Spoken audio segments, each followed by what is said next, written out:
యేసుక్రీస్తు నామములో మీ అందరూ శుభములు తెలియజేస్తూ మీరందరూ బాగున్నారు, నేను బాగున్నాను. దేని మహిమార్థంగా ఈరోజు వాక్యం చదువుకుందాం. యోహాను సువార్త 16వ అధ్యాయము 33వ వచనం చదువుకుందాం.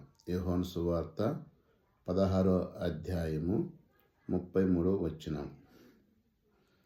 నా యందు మీకు సమాధానము కలుగునట్లు ఈ మాటలు మీతో చెప్పుచున్నాను. లోకములో మీకు శ్రమ కలిగినను అయినను ధైర్యం తెచ్చుకుని, నేను లోకమును జయించి ఉన్నాను. దేవుడి మాట దీవించునుగాక. దేవుడు చెప్తున్నాడు, నా యందు మీకు సమాధానం కలుగును. దేవుని యందు తప్ప మనకి ఎక్కడ సమాధానం. లోకంలో శ్రమ కలిగినను ధైర్యంగా ఉండండి, నేను మీకు తోడై ఉన్నానని చెప్తున్నాడు. దేవుడు తోడై ఉన్నప్పుడు ఎవరు ఏం చేయరు. ధైర్యం కలిగి ఉందాం, ధైర్యంగా జీవిద్దాం, దేవుని యందు నమ్మిక ఉంచుదాం, దేవుని పట్ల ఆనందిద్దాం. అప్పుడు మనకు సంపూర్ణ సమాధానం కలుగు.